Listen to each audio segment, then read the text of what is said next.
نعرہ رسالت یا رسول اللہ، نعرہ رسالت یا رسول اللہ، نعرہ حیدری نعرہ حیدری محمد و آل محمد بلند تر صلوات اللہم صلی علی محمد وآلہ۔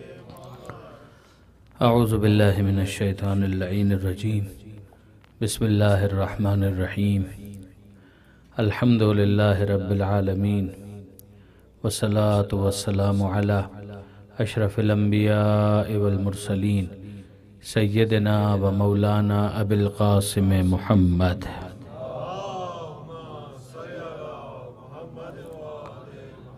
وأهل بيته الطيبين الطاهرين المعصومين المظلومين المنتجبين المنتخبين الميامين، لا سيما على الإمام المنتظر والحجة الثاني عشر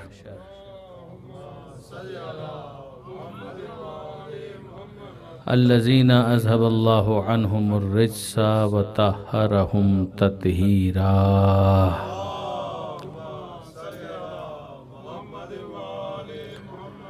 واللعنة الدائمة الباقية على أعدائهم أجمعين من يوم ظلمهم إلى قيام يوم الدين۔ رب اشرح لي صدري ويسر لي أمري واحلل عقدة من لساني يفقهوا قولي واجعلني خالصا لوجهك الكريم يا الله۔ صلوات على محمد وآل محمد۔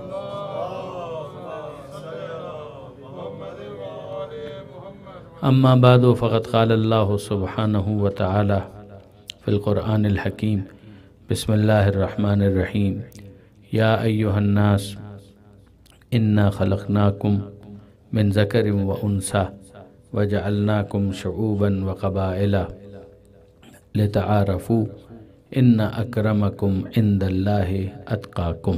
صلوات علی محمد و آل محمد۔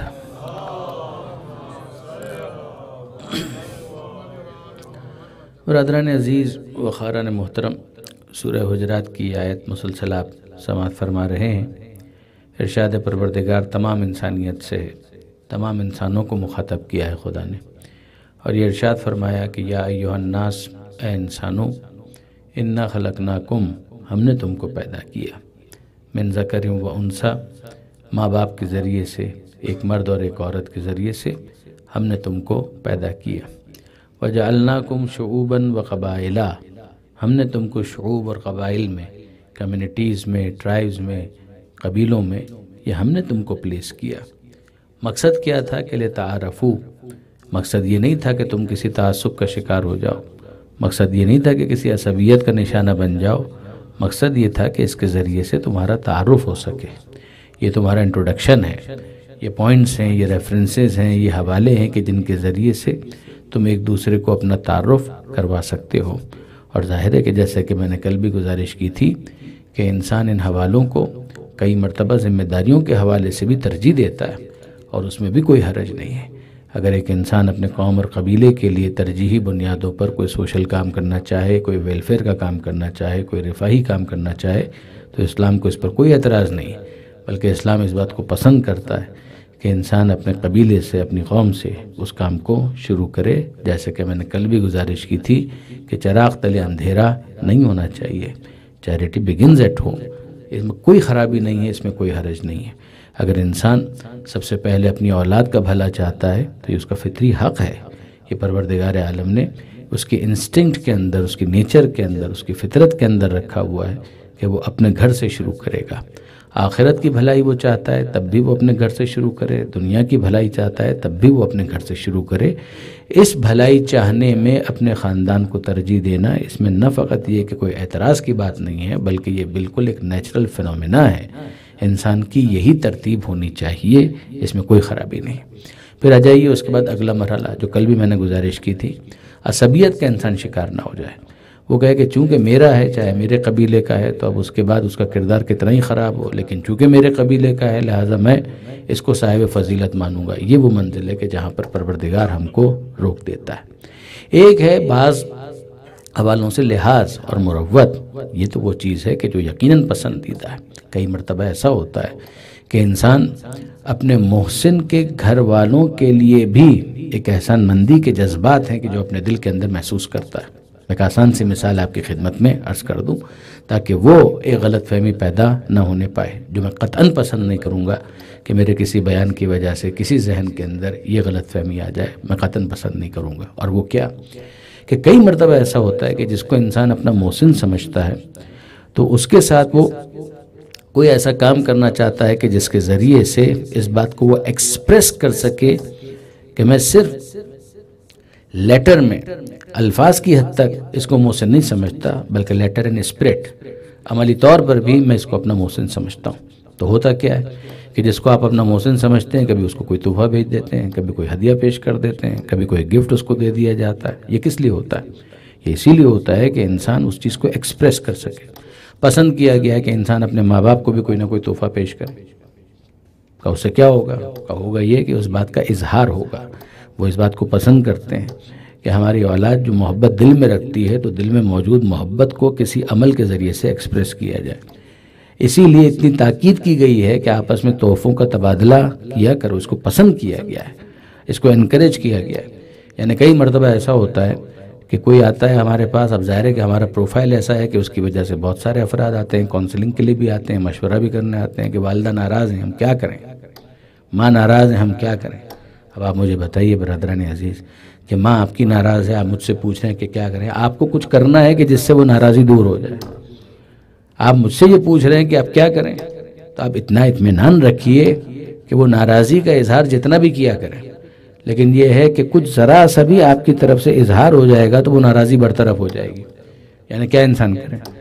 ابھی آپ نے دعائے کمیل پڑھی شب جمعہ کی مناسبت سے، تھوڑا پہلے ہی صحیح، مگر بہرحال دعائے کمیل کی تلاوت کی گئی۔ اب ذرا سا اس سے ایک ٹکڑا میں آپ کے سامنے بھی پیش کرنا چاہوں گا۔ دیکھیں برادران عزیز، معاملہ یہ ہے کہ اگر کوئی مجھ سے پوچھے نا کہ دنیا کا آسان ترین کام کیا ہے، دنیا کا آسان ترین کام کیا ہے، تو ہو سکتا ہے کہ آپ کے ذہن میں کوئی نہ کوئی کام آ رہا ہو کہ یہ کام بہت آسان ہے، یہ کام بہت آسان ہے۔ پانی اگر پینا ہو تو پانی پینا بہت آسان کام ہے، اگر انسان کو پیاس لگی ہے تو پانی پینا تو بہت آسان کام ہے، تھکن ہو تو سو جانا بہت آسان کام ہے، بھوک لگی ہو تو کھانا کھا لینا بہت آسان کام ہے، یہی ہے نا۔ لیکن اگر آپ مجھ سے پوچھیں کہ آسان ترین کام کون سا ہے، تو میں یہ جواب دوں گا کہ دنیا کا آسان ترین کام ہے ناراض ماں کو راضی کرنا۔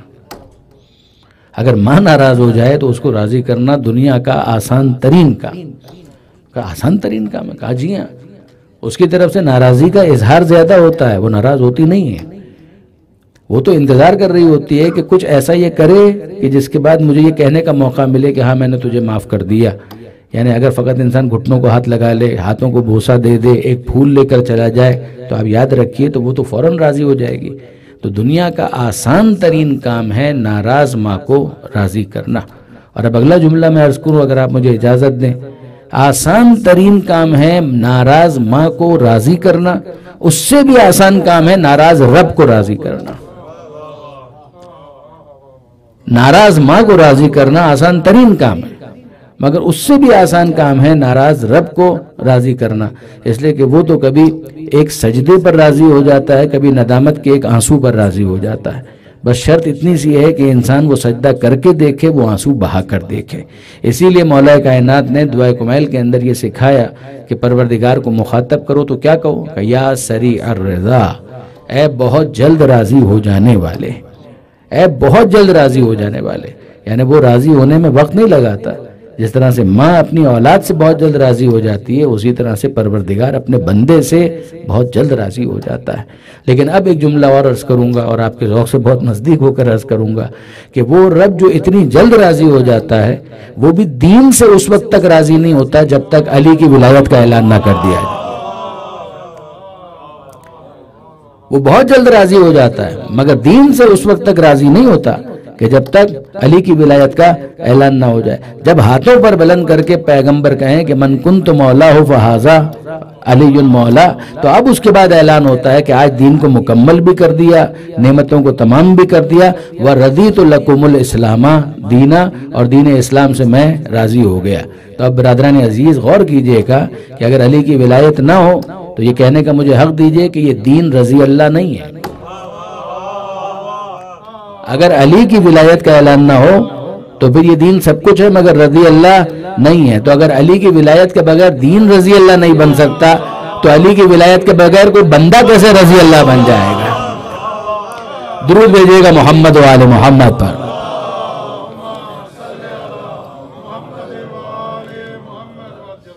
تو یہ ضمن بات آ گئی کہ تحفے ہیں، تحائف ہیں، ان کے ذریعے سے، اس ایکسچینج کے ذریعے سے بہرحال دل جذب ہوتے ہیں. اس کو پسند کیا گیا. انسان فقط مسکرا کر کسی سے بات کر لے تو ایک اچھا جذبہ دل کے اندر انسان احساس کرتا ہے، اس کے بارے میں اچھے احساسات پیدا ہوتے ہیں. یہ وہ چیزیں کہ جو پسندیدہ ہے. اب جو مثال میں دینا چاہتا ہوں اس کو ذرا اس آیت کو ذہن میں رکھتے ہوئے سنیے گا. اگر آپ کا کسی ڈاکٹر نے کوئی بہت بڑا مسئلہ تھا علاج کا اور وہ حل کر دیا. ایک تو روٹین کا مسئلہ ہوتا ہے، نزلہ ہے، زکام ہے، کھانسی ہے، وہ تو ظاہر ہے کہ پہلے مرحلے میں ہم پاکستان والے تو خود ہی سیلف میڈیکیشن کر لیتے ہیں، ڈاکٹر تک جانے کی نوبت ہی نہیں آتی. لیکن پھر اس کے بعد فرض کیجئے کہ چھوٹا کوئی مسئلہ آ گیا، بخار آ گیا، تو اس میں بھی ہم نے گئے. چلیے اب فرض کیجئے ڈاکٹر صاحب کے پاس چلے بھی گئے تو ٹھیک ہے، انہوں نے دوا دے بھی دی، ہم نے شکریہ بھی کہہ دیا، فیس بھی دے دی، اور اس کے بعد پھر واپس آ گئے. اللہ خیر صلی اللہ، اتنا ہی ہوگا نا، اس سے زیادہ تو کچھ نہیں ہوگا. مسئلہ بہت بڑا تھا، روٹین کا مسئلہ نہیں تھا، نہ نزلہ تھا، نہ زکام تھا، نہ کھانسی، نہ بخار، یعنی ایک روٹین کی کوئی بیماری نہیں تھی، بڑا مسئلہ تھا، کوئی آپریشن تھا، کوئی سرجری تھی، اور ڈاکٹر صاحب نے وہ سرجری کر دی، مسئلہ حل ہو گیا، انسان کو شفا مل گئی. تو اب ہوگا کیا؟ فیس وہ دے چکے ہیں، مگر فیس دینے کے باوجود وہ کہیں گے شکریہ ڈاکٹر صاحب. شکریہ کس بات کا؟ انہوں نے تو فیس لی ہے. نہیں، فیس تو لی ہے، لیکن اس کے باوجود جو کام انہوں نے کیا ہے وہ اتنا بڑا ہے کہ میرا دل گواہی دیتا ہے کہ فیس کافی نہیں ہے، بلکہ مجھے ان کو شکریہ کہنا چاہیے. اب اگر مسئلہ آپ کا اور بڑا تھا تو آپ کہیں گے صرف شکریہ کہنا بھی کافی نہیں ہے، فیس کے علاوہ شکریہ بھی کہنا چاہیے، شکریہ کے ساتھ ساتھ کوئی تحفہ بھی دینا چاہیے. اگر مسئلہ اور بڑا تھا کہ جس کا حل ان کے ہاتھوں سے آپ کو مل گیا تو اب کیا ہوگا؟ آپ ان کے گھر چلے گئے، آپ نے کہا کہ ڈاکٹر صاحب آپ کا اپائنٹمنٹ چاہیے، گھر آنا چاہتا ہوں اور آپ سے ملنا چاہتا ہوں. کہا کیوں؟ کہا کہ تحفہ لانا چاہتا ہوں. کہا بسم اللہ، ضرور تشریف لائیے. کہا بتائیے آپ کے گھر کے اندر اور کون کون ہے، آپ کے بچے کتنے ہیں؟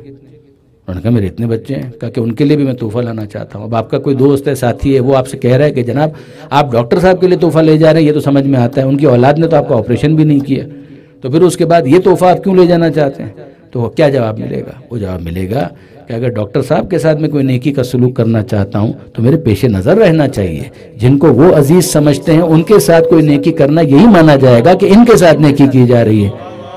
اب آپ نے غور فرمایا برادران عزیز، نہ اس کو کوئی تقوی کے خلاف کہے گا، نہ اس کو دین کی مصلحت کے خلاف کہے گا. سب کہیں گے بات بالکل معقول ہے، علاج ڈاکٹر نے کیا ہے، علاج اولاد نے نہیں کیا ہے.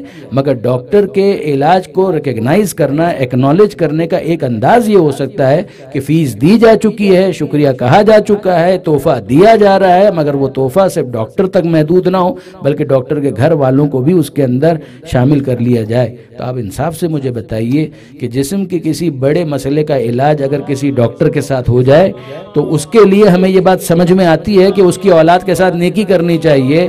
تو اگر کوئی ایسا روحانی ڈاکٹر ہے کہ جس نے علاج کر بھی دیا ہو، کوئی فیس بھی نہ لی ہو، اور فیس مانگی ہی یہ ہو کہ الا المودۃ فی القربى، آپ نے اندازہ کیا کہ سادات کا احترام، جو کہا گیا کہ سادات کا احترام کرو، اس وجہ سے کہ ہمارا خیال اگر تمہارے دل میں ہے تو وہ اولاد کس کی؟ وہ اولاد ہماری ہے. ہم نے تم سے کوئی فیس چارج نہیں کی، ہم نے کوئی اپائنٹمنٹ دینے سے پہلے تم سے یہ نہیں کہا کہ اتنے پیسے جمع کراؤ، کچھ بھی نہیں. بس اتنی سی بات ہے کہ ہم سے پروردگار نے کہا، ہم نے تمہارے سامنے بیان کر دیا کہ قل لا اسألکم علیہ اجرا الا المودۃ فی القربى، کہ میں تم سے کوئی سوال نہیں کرتا، یہ جو زحمتیں میں نے برداشت کی ہیں اس کے بدلے میں کوئی اجر میں تم سے نہیں چاہتا. بس اتنی سی بات ہے کہ میرے قرابت داروں سے مودت اور محبت اختیار کی جائے. اگر تم یہی کر لو گے تو میں مان لوں گا کہ تم نے میری فیس ادا کر دی، جو میرا اجر ہے وہ تم نے دے دیا. اب آپ غور فرمائیے برادران عزیز، یقیناً وہ جو ڈاکٹر کی اولاد ہے اس کی ذمہ داری بہت زیادہ ہے. یعنی اگر ہائیجین کا خیال کوئی عام انسان نہ رکھے تو کہا جائے گا کہ اس کو اتنی سینس نہیں ہے، لیکن ڈاکٹر کی اولاد بھی اگر وہی غلطی کرنے لگے تو یہ کہا جائے گا صاحب آپ تو ڈاکٹر کی اولاد ہیں، آپ کو تو کم سے کم اس کا زیادہ خیال کرنا چاہیے. اسی طریقے سے سادات کی ذمہ داری بھی زیادہ ہے، اس میں کوئی شک اور شبہ نہیں. لیکن یہ کہ فرض کیجئے وہاں کوئی کوتاہی بھی ہو جائے تو پیغمبر اکرم کا خیال رکھتے ہوئے، سیدہ کا ذہن میں رکھتے ہوئے، آل محمد کو ذہن میں رکھتے ہوئے انسان کی ذمہ داری ہے کہ کچھ جو ظاہری احترام جو شریعت نے مانگا ہے اس کو بہرحال ملوز خاطر رکھا جائے. اس کے اندر کوئی عصبیت نہیں ہے، اس محسن کے احسان کو ایکنالج کرنے کا یہ ایک انداز ہے. درود بھیجئے محمد و آل محمد پر.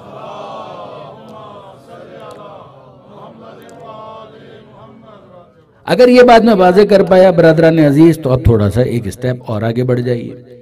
آیت کو میں واپس ایک دفعہ آپ کے سامنے پیش کرنا چاہوں گا. اے انسانوں انا خلقناکم من ذکر و انثی وجعلناکم شعوبا وقبائل. ہم نے تم کو پیدا کیا، تمہارے ماں باپ ہم نے قرار دیے، ہم نے تمہیں قبیلوں میں رکھا، قوموں میں رکھا، لتعارفوا تاکہ تم ایک دوسرے کے ساتھ انٹروڈیوس ہو سکو. نسبت کی بات ہو گئی.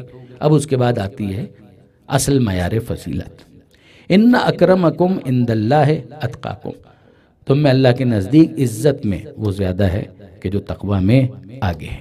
اب میں آپ سے پوچھتا ہوں برادران عزیز، ایک تو حوالہ وہ ہو گیا نا، کوئی ڈاکٹر کی اولاد ہے تو صرف ڈاکٹر کی اولاد ہونا بھی کافی ہے کہ اگر ڈاکٹر نے کوئی احسان کیا ہے تو اس کو ایکنالج کرتے ہوئے اس کے ساتھ نیکی کا سلوک کیا جائے. یہ تو ایک بات ہو گئی.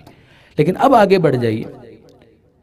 صرف اتنا ایک ظاہری احترام ہو وہ تو اسی ریفرنس سے کافی ہو جائے گا.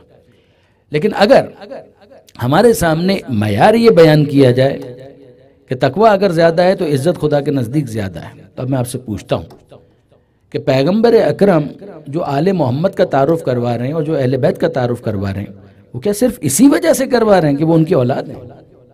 نہیں برادران عزیز، صرف یہی ایک حوالہ نہیں ہے. میں پھر عرض کر رہا ہوں کہ کوئی اور حوالہ نہ ہوتا تو ظاہری احترام کے لیے تو یہ بھی بہت کافی تھا کہ وہ ہمارے محسن کی اولاد ہے، بہت کافی تھا. اگر کسی استاد نے مجھے پڑھایا ہے تو اس استاد کی اولاد میرے لیے آغازادے کی حیثیت رکھتی ہے، استاد کی اولاد ہے. کوئی اور احسان نہ ہوتا، اتنا ہی بہت کافی تھا ایک ظاہری احترام کے لیے. لیکن یاد رکھیے برادران عزیز کہ پیغمبر اکرم جو آل محمد کا تعارف کروا رہے ہیں وہ صرف اسی وجہ سے نہیں کروا رہے کہ وہ میری اولاد ہے، بلکہ پیغمبر اکرم جو انداز اختیار کر رہے ہیں وہ تو کچھ اور ہی بتلا رہا ہے. پیغمبر اکرم جو بتلا رہے ہیں اس پر غور کیجئے گا. حضرت آیت اللہ علامہ سید علی نقی صاحب، حضرت علامہ نقطن صاحب علی اللہ مقامہ، وہ بہت پیاری بات کہتے تھے. وہ فرمایا کرتے تھے کہ ایک بات بتائیے کہ اگر بیٹی کے ساتھ انسان محبت کا اظہار کرنا چاہے، محبت کا سلوک کرنا چاہے تو کیا کرے گا؟ اس کے سر پر ہاتھ رکھ دے. یہ بیٹی ہونے کی وجہ سے ہو سکتا ہے، بالکل ہو سکتا ہے. بیٹی کے سر پر ہاتھ رکھے، بیٹی کو سینے سے لگا لے، یہ بھی ہو سکتا ہے. بیٹی کو کوئی تحفہ دے، یہ بھی ہو سکتا ہے. یہ کس وجہ سے ہو رہا ہے؟ یہ عین ممکن ہے کہ صرف بیٹی ہونے کی وجہ سے ہو رہا ہو. لیکن مجھے بتائیے کہ کسی معاشرے اور کسی تہذیب کے اندر آپ کو یہ ملتا ہے کہ بیٹی آئے تو باپ اپنی جگہ سے کھڑا ہو جائے؟ کسی معاشرے کے اندر آپ کو یہ ملتا ہے کہ اگر بیٹی آئے تو باپ اپنی جگہ سے بلند ہو جائے؟ یہ آپ کو کسی معاشرے میں نہیں ملے گا، یعنی مسلمانوں کے درمیان بھی نہیں ملے گا. ورنہ تو ہم یہ کہیں نا کہ بھئی پیغمبر اکرم کی یہ سنت ہے کہ بیٹی آئے تو باپ کو کھڑا ہو جانا چاہیے، تو کم سے کم فقہ کا یہ مسئلہ تو بنے کہ ہر باپ کے لیے مستحب ہے کہ جب بیٹی آئے تو وہ اپنی جگہ سے کھڑا ہو جائے. آپ کو کسی فقہ کے اندر یہ مسئلہ بھی نہیں ملے گا، نہ فقہ جعفری میں، نہ فقہ حنفی میں، نہ فقہ شافعی میں، نہ فقہ مالکی میں. کسی فقہ میں آپ کو یہ مسئلہ بھی نہیں ملے گا کہ نہیں باپ کے لیے بہت مناسب ہے، ضروری ہے کہ اگر بیٹی آئے تو باپ اپنی جگہ سے کھڑا ہو جائے. اور پھر اس کے بعد مزید آپ غور کیجئے کہ ہمارے جو نظریات ہیں، عقائد ہیں، وہ تو اپنی جگہ، مگر برادران اہل سنت کے نزدیک تو بیٹیاں اور بھی ہیں. ذرا غور کیجئے گا کہ برادران کے نزدیک تو بیٹیاں اور بھی ہیں. وہ تو 4 بیٹیوں کے قائل ہیں. وہ تو کہتے ہیں کہ 3 بیٹیاں اور ہیں اور 1 بیٹی جناب خاتون جنت ہے. تو میں پوچھنا چاہتا ہوں کہ وہ جو 3 بیٹیاں اور ہیں، کیا ان بیٹیوں کے آنے پر کبھی پیغمبر اپنی جگہ سے کھڑے ہوئے؟ تو آپ کو نہیں ملے گا، آپ کو نہیں ملے گا کہ پیغمبر اکرم نے باقی 3 بیٹیوں کے استقبال کے لیے کبھی یہ کام کیا. اور سیدہ کے معاملے میں کیا ہوتا ہے؟ ایک دفعہ نہیں. یعنی انٹرسٹنگ یہ ہے کہ جو صحاح ستہ کی بھی روایات ہیں اس کے اندر ایک دفعہ کا ذکر نہیں ہے کہ بھئی کبھی ایک دفعہ ایسا ہوا کہ پیغمبر اکرم اپنی جگہ سے کھڑے ہو گئے. نہ، کلما لفظ یہ ہے، کلما، جب کبھی بھی شہزادی تشریف لاتی تو پیغمبر اکرم ان کو آتا دیکھتے، اپنی جگہ سے کھڑے ہو جاتے اور کھڑے ہو کر ان کا استقبال کرتے، بڑھتے ان کی طرف، رحبہا، ان کو مرحبا کہتے ان کے ہاتھوں کو اپنے ہاتھوں میں لیتے اور پھر اس کے بعد لا کر وہاں بٹھاتے کہ جہاں پیغمبر اکرم تشریف فرما تھے۔ علامہ سید علی نقی صاحب فرمایا کرتے تھے کہ یہ تو انسان سوچے تو اس کے رونگٹے کھڑے ہو جائیں، اس کا مطلب یہ ہے کہ جب تک جناب سیدہ تشریف فرما ہے پیغمبر اکرم کھڑے ہیں۔ یہ عجیب ہے برادران عزیز، اس کا مطلب ہی یہ ہے کہ یہ صرف بیٹی کا استقبال نہیں ہو رہا۔ اور اگر واقعاً محترم برادران اہل سنت کے علماء سے بھی پوچھا جائے، معتدل علماء، یہ جو خوش عقیدہ علماء ہیں، ان سے جب پوچھا جائے تو وہ یہ کہتے ہیں کہ نہیں جناب، صرف بیٹی کا احترام نہیں ہے، ایسی بیٹی کا احترام ہے۔ تو برادران عزیز آپ مانیے نا کہ جب بیٹی ایسی ہوتی ہے تب احترام ہوتا ہے اس انداز سے۔ تو پیغمبر اکرم ایسوں کا احترام کرتے ہیں، ایسے ویسوں کا احترام نہیں کرتے ہیں۔ درود بھیجیے گا محمد و آل محمد پر۔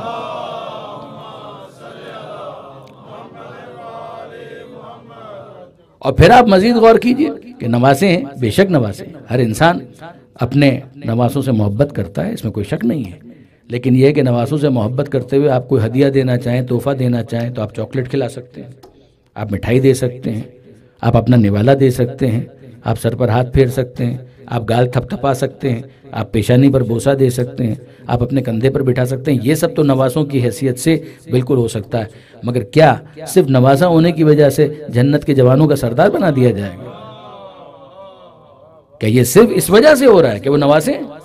آپ مجھے انصاف سے بتائیے کہ پیغمبر اکرم کہہ رہے ہیں الحسن والحسین سیدہ شباب اہل الجنہ، یہ جنت کے جوانوں کے سردار ہیں، کہ یہ صرف اس وجہ سے ہو رہا ہے کہ یہ میرے نواسے ہیں؟ تو پھر مجھے بتائیے کہ پھر وہ آیت کہاں گئی کہ جو پروردگار عالم کہہ رہا تھا کہ ان اکرمکم عند اللہ اتقاکم، تم میں اللہ کے نزدیک عزت میں وہ زیادہ ہے جو تقوی میں آگے ہے۔ تو اس کا مطلب ہی یہ ہے کہ نگاہ پیغمبر میں تقوی کی کسی منزل پر علی اور حسن اور حسین اور سیدہ ہیں، کہ جس کے بعد یہ کہا جا رہا ہے کہ جنت کی عورتوں کی سردار یہ ہیں، جنت کے جوانوں کے سردار یہ ہیں، اور خود علی جنت اور جہنم کے بانٹنے والے ہیں۔ درود بھیجیے گا محمد و آل محمد پر۔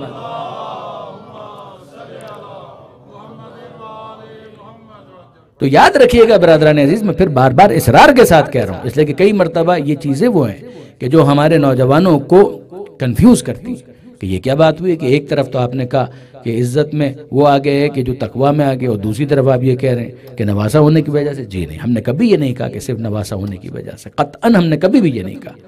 ہمارے علم کلام کی کتابیں آپ اٹھا کر دیکھ لیجئے، تفاسیر آپ اٹھا کر دیکھ لیجئے، آپ کو کہیں یہ نہیں ملے گا۔ ہاں، وہ جو ایک ظاہری احترام ہونا چاہیے، تو کوئی اور فضیلت نہ بھی ہوتی تو صرف اتنا بہت کافی تھا کہ پیغمبر اکرم کی نسل سے اگر کوئی ہے، پیغمبر اکرم کی اولاد کے سلسلے میں سے کوئی ہے، تو وہ ہمارے لیے محترم ہے، ہمارے محسن کی اولاد۔ لیکن یہ کہ یہاں پر جن فضیلتوں کو اس بات کیا جا رہا ہے، جن فضیلتوں کو بیان کیا جا رہا ہے، وہ صرف اس وجہ سے قطعاً نہیں ہے کہ وہ پیغمبر اکرم کی اولاد ہے۔ پیغمبر اکرم واضح طور پر کہہ رہے ہیں کہ میں ہم ردیف قرآن بنا کر جا رہا ہوں، انی تارکن فیکم الثقلین، کتاب اللہ ہے و اطرتی اہل بیتی، میں تمہارے درمیان دو چیزیں چھوڑ کر جا رہا ہوں، ایک اللہ کی کتاب اور دوسرے میرے اطرت، میرے اہل بیت۔ یہ صرف اور صرف اس وجہ سے ہو رہا ہے کہ چونکہ یہ میری اولاد ہے اس لیے میں چھوڑ کر جا رہا ہوں۔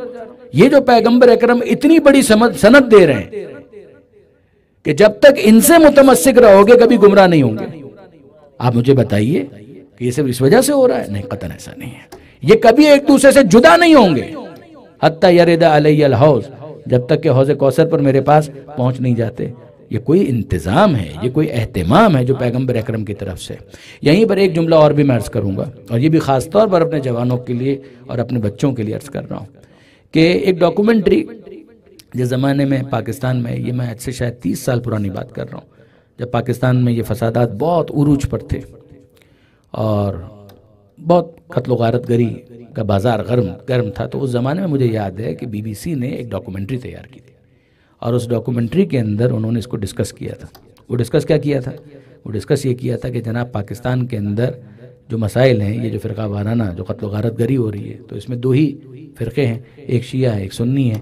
حالانکہ ظاہر ہے کہ ہمارے جو برادران اہل سنت ہیں ان کا بھی ایک سخت گیر جو فیکشن ہے یا ایک سیکشن ہے ان کا، ان کی طرف سے یہ سارے معاملات اور مسائل تھے، اور میں ان کا نام بھی نہیں لینا چاہوں گا، لیکن یہ کہ بہرحال ان کا یہ مسئلہ تھا، عام برادران اہل سنت کا مسئلہ نہیں تھا، لیکن جو بھی سلسلہ تھا، جو بھی پرابلم تھا، وہ تھا اپنی جگہ پر۔ تو انہوں نے ایک ڈاکومنٹری تیار کی، اور ڈاکومنٹری میں نے دیکھی، یہ 90s کی میں بات کر رہا ہوں۔ تو اس ڈاکومنٹری کے اندر انہوں نے تعارف کروایا کہ بھئی شیعہ اسلام کیا ہے اور سنی اسلام کیا ہے۔ تو انہوں نے کہا کہ جناب سنی اسلام اور شیعہ اسلام کے اندر بنیادی فرق یہ ہے کہ جو وراثت کا یا جانشینی کا معاملہ ہے اس کے اندر اختلاف ہے. تو کیا نظریاتی اختلاف ہے؟ اختلاف یہ ہے کہ اہل سنت یہ کہتے ہیں کہ پیغمبر اکرم کے بعد جانشینی کا حق صحابہ کرام کا ہے، کہ ان میں سے کسی کا حق ہونا چاہیے، ان میں سے کسی کو پیغمبر اکرم کا خلیفہ ہونا چاہیے. اور شیعہ یہ کہتے ہیں کہ جو اہل بیت ہیں ان میں سے علی کو خلیفہ ہونا چاہیے. کیا واقعی ہمارا یہ عقیدہ ہے؟ Absolutely wrong. یہ ہمارا عقیدہ نہیں ہے، یہ ہمارا عقیدہ ہے ہی نہیں. برادران اہل سنت کا یہ عقیدہ عین ممکن ہے کہ ہو کہ صحابہ کرام میں سے کسی کو ہونا چاہیے.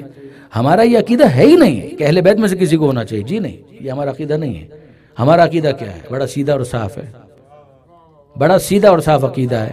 ہم یہ کہتے ہیں کہ نہ ادھر سے نہ ادھر سے، جس کو خدا نے رسول بنایا اس کو رسول مانو، جس کو خدا نے امام بنایا اس کو امام مانو. جس کو خدا نے رسول بنایا اس کو رسول مانو، جس کو خدا نے امام بنایا اس کو امام مانو. نہ اپنی طرف سے ہم نے رسول کی رسالت کا فیصلہ کیا، نہ ہم نے اپنی طرف سے علی کی امامت کا فیصلہ کیا. اگر ہمارے عقائد کا خلاصہ آپ پوچھنا چاہیں نا برادران عزیز، تو 4 جملوں کے اندر میں عرض کر دوں آپ کی خدمت میں. یہ 4 جملے اگر آپ یاد رکھ سکیں تو نوجوانوں کو یقیناً فائدہ ہوگا کہ ہمارے عقیدے کا خلاصہ کیا ہے. کہ ہم بس اور بس خدا کو مانتے ہیں، ہم بس اور بس خدا کو مانتے ہیں. اس کو مانو، جس کو منوائے اس کو مانو، جس کو وہ جو منوائے اس کو وہ مانو، جتنوں کو منوائے اتنوں کو مانو. ہمارے عقائد کا خلاصہ یہ 4 جملے ہیں. اس کو مانو، جس کو منوائے اس کو مانو، جس کو وہ جو منوائے اس کو وہ مانو، جتنوں کو منوائے اتنوں کو مانو. یہ ہے ہمارے عقائد کا خلاصہ. ہم نے اس کو مان لیا. اس کو ماننے کے بعد ہم نے کہا لا الہ الا اللہ، کہ مالک بس تجھ کو مانتے ہیں، تیرے سوا کسی کو نہیں مانتے. حضرت علامہ رشید ترابی صاحب نے ایک مرتبہ ایک جملہ کہا تھا، ایک کو مانتے ہیں ہر ایک کو نہیں مانتے.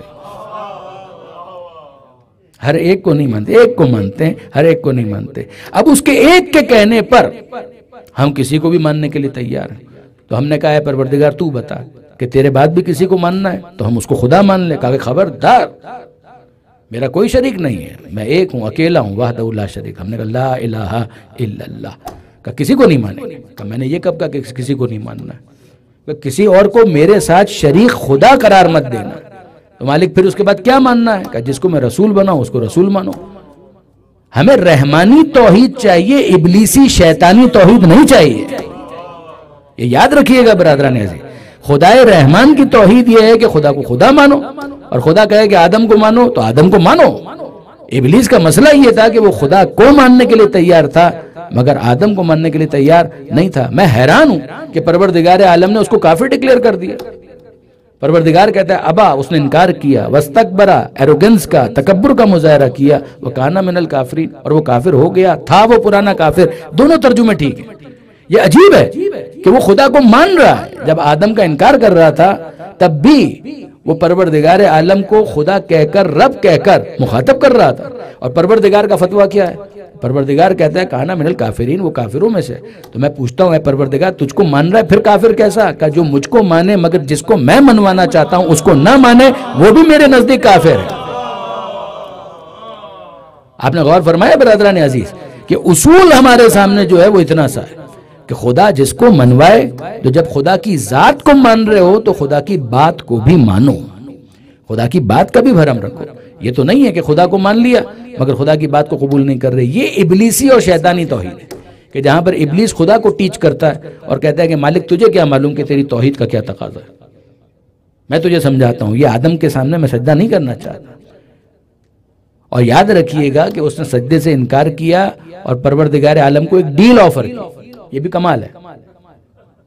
اس نے ایک ڈیل آفر کی. یہ حیات القلوب کے اندر آپ کو علامہ مجلسی نے بہت مفصل اس کو لکھا ہے کہ اس موقع پر ابلیس نے ایک ڈیل آفر کی اور یہ کہا کہ اے پروردگار، میں یہ آدم کو سجدہ نہیں کرنا چاہتا، تجھے سجدہ کرنا چاہتا ہوں، آدم کو سجدہ نہیں کرنا چاہتا. اور کتنا سجدہ کرنا چاہتا ہوں تجھے کہ اس ایک سجدے سے مجھے ایگزمپٹ کر دیا جائے، مجھے استثناء دے دیا جائے. تو پھر اس کے بعد یہ پوری کائنات اور یہ تیرا بندہ چپے چپے پر، گوشے گوشے پر، کریے کریے پر، زمین کے ہر حصے پر جتنی تیری کائنات ہے وہاں ہر جگہ جا کر میں اپنی پیشانی رکھ کر اپنے عابد ہونے اور تیرے معبود ہونے کا اعلان کروں گا، بس اس ایک سجدے سے مجھے ایگزمپٹ کر دے۔ تو اس پر جو خدا نے جواب دیا ہے نا وہ یاد رکھنے کے قابل ہے۔ پروردگار نے جواب دیا، اے ابلیس، جو تو کرے وہ عبادت نہیں ہے، جو میں کہوں وہ عبادت ہے۔ اپنی مرضی کو مسلط کرنا یہ عبادت کیسے ہوگی؟ عبادت کا تو مطلب ہے بندہ بن جانا۔ تو بندہ اگر بندہ بننے کے لیے تیار ہے تو تقاضۂ بندگی یہ ہے کہ معبود کو مانے، جس کو خدا منوا رہا ہے اس کو انسان قبول کرتا چلا جائے۔ یہ طے ہے کہ وہ کسی کو بھی خدا نہیں منوائے گا، وہ وحدہ لا شریک ہے۔ ہم نے کہا لا الہ الا اللہ، پھر اس نے کہا کہ مانو ان کو رسول مانو، تو ہم نے کہا محمد الرسول اللہ۔ آپ نے غور فرمایا، اس کو مانو جس کو منوائے، اس کو مانو جس کو وہ جو منوائے، اس کو وہ مانو۔ ہم نے پوچھا مالک کیا ماننا ہے حضور کو؟ کہ رسول مانو۔ تو ہم نے فوراً کہا محمد الرسول اللہ۔ پھر اس کے بعد ہم نے کہا کہ مالک کسی اور کو بھی رسول ماننا ہے؟ کہا کہ نہیں، رسالت کا خاتمہ ان پر ہو گیا، نبوت کا خاتمہ ان پر ہو گیا، نبی کسی کو نہیں ماننا۔ تو ہم پھر جانے لگے تو پروردگار نے پھر پکڑ لیا کہ مالک اب کیا مسئلہ ہو گیا؟ تو نے کہا کہ تجھے مانے تو ہم نے کہا لا الہ الا اللہ، تو نے کہا ان کو مانے تو ہم نے کہا محمد الرسول اللہ۔ پھر ہم نے تجھ سے پوچھا بھی کہ اس کے بعد کوئی اور رسول ہے؟ تو نے کہا کہ نہیں، نبی نہیں ہے، رسول نہیں ہے۔ تو اب کیا معاملہ ہو گیا؟ کہ معاملہ یہ ہو گیا کہ نبی اور رسول نہیں ہے، مگر یہ میں نے کب کہا کہ کوئی اور ایسا نہیں ہے کہ جس کو نہیں ماننا ہے۔ تو مالک اب تو بتا دے کہ کس کو ماننا ہے۔ کہا اب تک میں نے بتایا، اب میرے الفاظ یہ بیان کرے گا، اب یہ بیان کرے گا۔ وہ کیا بیان کرے گا؟ کہ ذرا دیکھو غدیر خم کے میدان میں وہ کیا کر رہے ہیں اور کیا کہہ رہے ہیں۔ دیکھیں برادران عزیز، یقین جانیے، میں نے کئی مرتبہ یہ باتیں مجلسوں کے اندر بھی کہیں کہ سادات جتنے بھی ہیں ان کا تو کوئی رشتہ ہے مولا کائنات سے، ہمارا کیا ایشو ہے؟ نہ ہمارے چچا کے بیٹے ہیں، نہ خالہ کے بیٹے ہیں، نہ ماموں کے بیٹے ہیں، نہ فرسٹ کزن ہے، نہ سیکنڈ کزن ہے۔ تو پھر ہم لوگ کیوں مان رہے ہیں؟ سادات تو بہرحال خون کا ایک رشتہ ہے، ہم کیوں مان رہے ہیں؟ بھئی مسئلہ صرف اور صرف اتنا ہے کہ اگر ہاتھوں پر ہم نے کسی اور کو بلند دیکھا ہوتا تو ہم اس کو مولا مان لیتے، مگر ہم کیا کریں کہ پیغمبر اکرم کے ہاتھوں پر ہمیں وہی نظر آتا ہے کہ جس کا نام بھی بلند ہے، جس کا کردار بھی بلند ہے۔ اس علی کے علوف کا اظہار اس طرح سے ہوتا ہے کہ پیغمبر اکرم اپنے ہاتھوں پر بلند کر کے کہتے ہیں کہ من کنتو مولا ہو فہذا علی مولا۔ پیغمبر اکرم نے کہا کہ مولا مانو تو ہم مولا مانیں گے، علی کو مانو اور مولا مانو، اس کو مانو جس کو منوائے اس کو مانو، جس کو وہ جو منوائے اس کو وہ مانو۔ اب اس کے بعد جتنوں کو منوائے اتنوں کو مانو۔ یعنی آپ ذرا غور فرمائیے کہ اگر کوئی ہم سے یہ پوچھے کہ آپ کتنوں کو مانتے ہیں، کہ ہمارا عدد پر کوئی اصرار نہیں ہے، نہ ہمارا شخصیت پر کوئی اصرار ہے، نہ ہمارا عدد کے اوپر کوئی اصرار ہے، نہ ہم پرسن کے بارے میں کوئی ضد بحث کر رہے ہیں، نہ ہم عدد کے بارے میں کوئی ضد بحث کر رہے ہیں۔ ہم تو یہ کہہ رہے ہیں جس کو منوائے اس کو مانو، جو منوائے اس کو وہ مانو، جتنوں کو منوائے اتنوں کو مانو۔ وہ 5 کو منوائے تو 5 کو مانو، وہ 12 کو منوائے تو 12 کو مانو، اور وہ 14 کو منوائے تو 14 کو مانو۔ عام طور پر اس منزل پر اس کے آگے میں گنتی بھول جاتا ہوں۔ درود بھیجیے گا محمد و آل محمد۔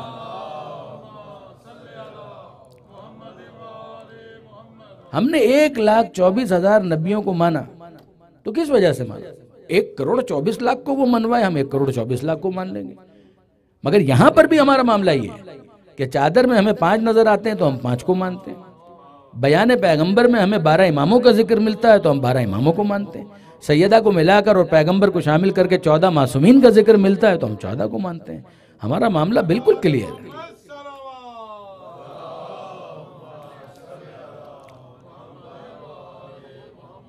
ہم اپنے عقائد کے معاملے میں بڑی کلیئرٹی رکھتے ہیں تھاٹس کے اعتبار سے، کہ معاملہ اور مسئلہ صرف اتنا سا ہے کہ جس ایک خدا کو ہم نے مانا ہے تو بس باقی اس کے کہنے پر ہم نے سب کو مانا ہے، اس کے علاوہ کچھ بھی نہیں ہے۔ ہم نے اپنی مرضی سے کسی کو نہیں مانا۔ اور ایک جملہ عرض کروں، نہ شورا کی وجہ سے مانا ہے، نہ اجماع کی وجہ سے مانا ہے۔ ہم نے ایسا کچھ نہیں کیا۔ ہم نے تو سیدھی اور صاف بات کی کہ یا قرآن کے اندر خدا کا فرمان مل جائے یا مصطفیٰ کا بیان مل جائے، اس کے بعد ہم قبول کرتے ہیں اور مانتے ہیں۔ پھر ان کے کہنے پر جب اہل بیت کو مان لیا تو اہل بیت کا قول ہمارے لیے حجت قرار پایا۔ درود بھیجیے گا محمد و آل محمد۔ تو اب برادران عزیز یقین جانیے کہ میں پسند کروں گا کہ اس ترتیب کو ذہن میں رکھیے، اور اگر کوئی کنفیوژن ہے تو اس کنفیوژن کو دور کیجیے. خاص طور پہ میرے نوجوان دوست، میرے بچے ان باتوں کو اگر سمجھ سکیں تو مجھے بہت خوشی ہوگی، اور میں سمجھوں گا کہ یہ محنت سوارت ہوئی. کہ بنیادی بات یہ ہے، خالق خدا، انا خلقناکم، ہم نے تم کو پیدا کیا، من ذکر و انثی، اس نے ماں باپ کے ذریعے سے پیدا کیا، ماں باپ ہمارے لیے محترم ہو گئے. پروردگار عالم نے فرمایا جعلناکم شعوبا و قبائل، تمہیں قبیلوں میں رکھا، قوموں میں رکھا، تمہاری کمیونٹیز ہم نے بنائی، وہ بھی ہمارے لیے محترم ہے. بالکل اس کی اپنی ایک اہمیت ہے. یہ سارے حوالے کس لیے ہیں؟ کہ تعارفوا، تاکہ تم آپس میں ایک دوسرے کے ساتھ تعارف کروا سکو. کردار بلند ہے تو کیا کہنا، وہ کمیونٹی بھی اونچی ہو جائے گی. پروردگار عالم کے نزدیک وہ بھی قابل عزت ہے. لیکن اگر کردار کے اندر بلندی نہیں ہے تو پھر وہ قوم اور قبیلہ تعارف کا حوالہ تو بہرحال رہے گا، لیکن یہ ہے کہ عصبیت کی کوئی گنجائش نہیں ہے. ان اکرمکم عند اللہ اتقاکم، یقیناً اللہ کے نزدیک عزت میں وہ زیادہ ہے کہ جو تقوی میں آگے ہے. اب یہاں پر بالکل میرے نوجوانوں کو یہ حق ہے کہ وہ سوال کرے کہ جناب تقوی کا مطلب کیا ہے. اور تقوی کی بحث میں لمبی چوڑی کوئی بات آپ کے سامنے کروں گا بھی نہیں. دیکھیے ایک تو اکیڈمک بحث ہو سکتی ہے نا کہ تقوی کے بارے میں ہم کیا بات کریں، وقایہ سے شروع کریں، اس کی روٹ کی طرف جائیں، اور پھر اس کے جو مشتقات ہیں ان کے اوپر بات کریں، پھر ایک ٹیکنیکل ڈیفینیشن میں آپ کے سامنے بیان کروں نا. کئی مرتبہ ایسا ہوتا ہے کہ جو ٹیکنیکل ڈیفینیشنز ہوتی ہیں ان کی امپورٹنس تو ہوتی ہے، اس میں کوئی شک نہیں ہے، لیکن یہ ہے کہ وہ اہل فن کے لیے ہوتی ہے، وہ انٹیلیجنشیا کے لیے ہوتی ہے. جو اکیڈمکس کے اندر ہوتے ہیں ان کے لیے اس کی اہمیت ہوتی ہے. ورنہ کیا ہوتا ہے کہ کبھی کبھی اس طرح کی بحثیں اس چیز کو اتنا گنجلک بنا دیتی ہیں، کمپلیکیٹڈ بنا دیتی ہیں کہ وہ چیز کہ جس کو آسانی کے ساتھ شاید سمجھایا جا سکتا تھا، پھر اس کو سمجھانا اور امپارٹ کرنا، کمیونیکیٹ کرنا بہت مشکل ہو جاتا ہے. آسان سے ایک مثال آپ کی خدمت میں عرض کروں. دیکھیے خود تعریف کرنا یا ڈیفائن کرنا، تعریف کرنے سے مراد ڈیفینیشن، یہ جو ڈیفینیشن یہ خود ایک فن ہے. یعنی علم منطق کے اندر اس کے رولز کو ڈسکس کیا جاتا ہے، یعنی جس کو لاجک کہا جاتا ہے اس کے اندر باقاعدہ اس کو ڈسکس کیا جاتا ہے کہ جنس و فصل کے ذریعے سے کسی چیز کو ڈیفائن کیا جائے، اپنی جگہ پر ہے. اچھا اب ایک بات مجھے بتائیے کہ کیمسٹری کے ایک پروفیسر، ڈاکٹر صاحب آپ آفینڈڈ فیل مت کیجیے گا، جو بھی آپ کا سبجیکٹ سائنس کا تھا تو کیمسٹری کے ایک پروفیسر وہ اپنے گھر پر تشریف لائے تھکے ہارے، اور ان کی بیگم جو تھی وہ سادہ سی خاتون تھیں، تو تھکے ہوئے بہت تھے. تو انہوں نے اپنی بیگم سے یہ کہا کہ بیگم میں بہت تھکا ہوا ہوں، جلدی سے ایک ٹھنڈا گلاس H2O لے آنا.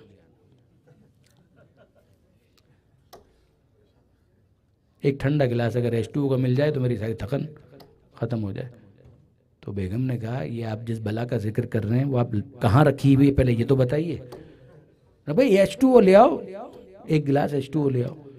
تو نے کہا ہے کہاں پر پہلے یہ تو بتائیے. کہا یہ پانی کی میں بات کروں تو سیدھا سیدھا پانی کا ہی ہے نا، یہ کیا H2O کیا ہوتا ہے. جو بات وہ کہہ رہے ہیں وہ ٹیکنیکلی غلط تو نہیں ہے، شاید فارمولے کے اعتبار سے ٹیکنیکلی یہ بات زیادہ مناسب ہو، لیکن آپ غور فرمائیے کہ جب وہ امپارٹ کرنا چاہ رہے تھے، کمیونیکیٹ کرنا چاہ رہے تھے، تو یہ بات کتنی کمپلیکیٹڈ ہو گئی. کھانا انہوں نے لا کر رکھا تو کھانا کھاتے ہوئے انہوں نے کہا آج اس کے اندر سوڈیم کلورائڈ بہت کم ہے. تو بیگم نے کہا کہ جناب کم کی کیا آپ بات کر رہے ہیں، میں نے تو ڈالی ہی نہیں ہے یہ بلا جس کا آپ تذکرہ کر رہے ہیں، تو میں نے ڈالا ہی نہیں اس کے اندر، میں سوڈیم کلورائڈ کی بات کر رہا ہوں. پھر ان کو یاد آیا میں اپنی لیب میں نہیں ہوں، اپنے گھر میں ہوں، میں نمک کی بات کر رہا ہوں، آج نمک کم ہے. کہا اچھا یوں بولیے، اوپر سے ڈالنا ہے اتنا، جتنا ڈالنا ہے ڈال دیجیے، مگر گھر میں گھر والی بات کیجیے. یہ کیا آپ گفتگو کر رہے ہیں. چائے وہ لے کر آئیں تو پھر انہوں نے کہا کہ آج اس کے اندر C12H22O11 کم ہے. کہا خدا کے لیے آپ گھر میں آ جائیے، یہ کیا بات ہے آپ کر رہے ہیں. کہ میں شکر کی بات کر رہا ہوں تو آپ سیدھا سیدھا شکر کہیے، چینی کہیے، شوگر کہیے، کوئی ایسے الفاظ تو استعمال کریں کہ جو مجھے سمجھ میں آئے.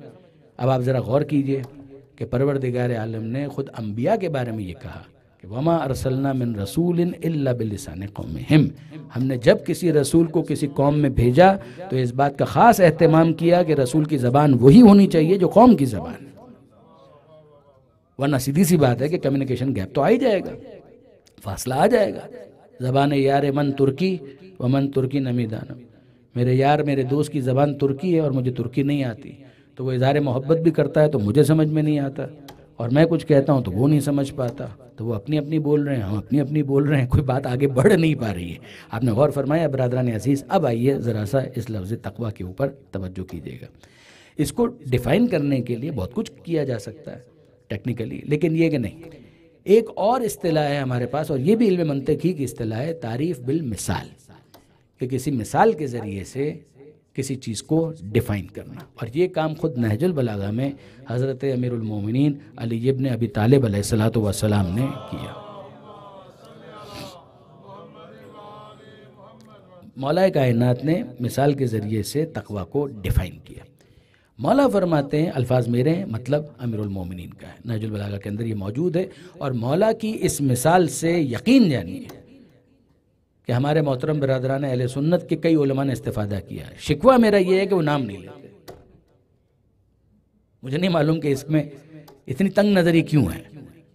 یعنی کم ہوتا ہے، بعض لے لیتے ہیں، لیکن یہ کہ عام طور پر نام نہیں لیتے. میں خود سن رہا ہوتا ہوں کہ وہ یہ بیان کر رہے ہیں، اور یہ بیان نہج البلاغہ سے ہی ماخوذ ہے.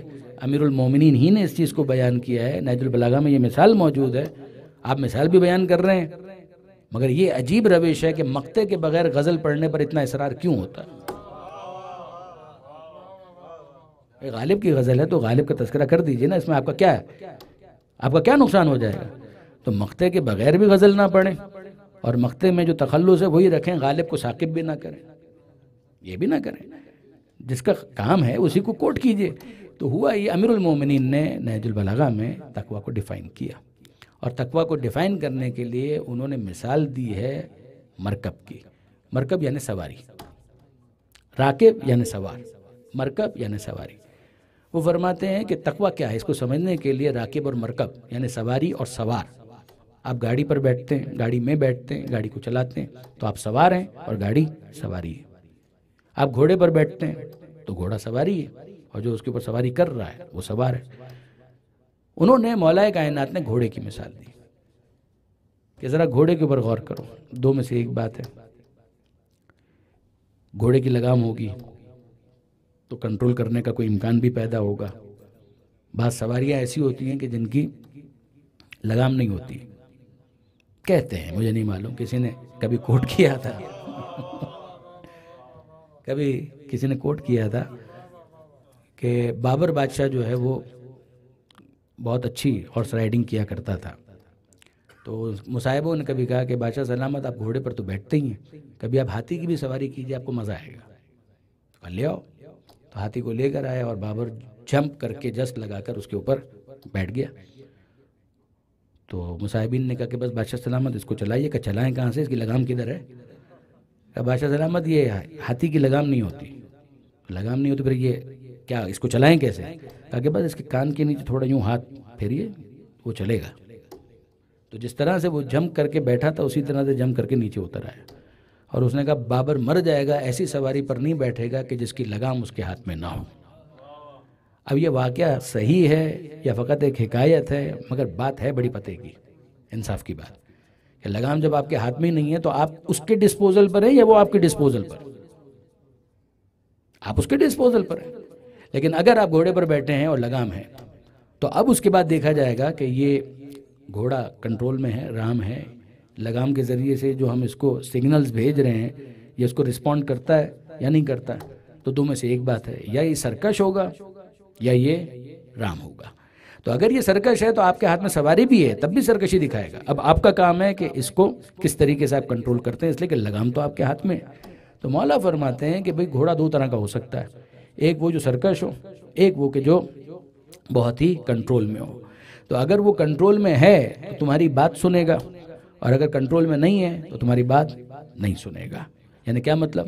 کہ تم بڑھانا چاہتے ہو اس کی سپیڈ، وہ سپیڈ بڑھاتا نہیں ہے، وہ رک جاتا ہے وہیں پر، اچھل رہا ہے، گرانے کی کوشش کر رہا ہے اپنے سوار کو. اس کا مطلب یہ ہے کہ یہ گھوڑا بھی کنٹرول میں نہیں ہے.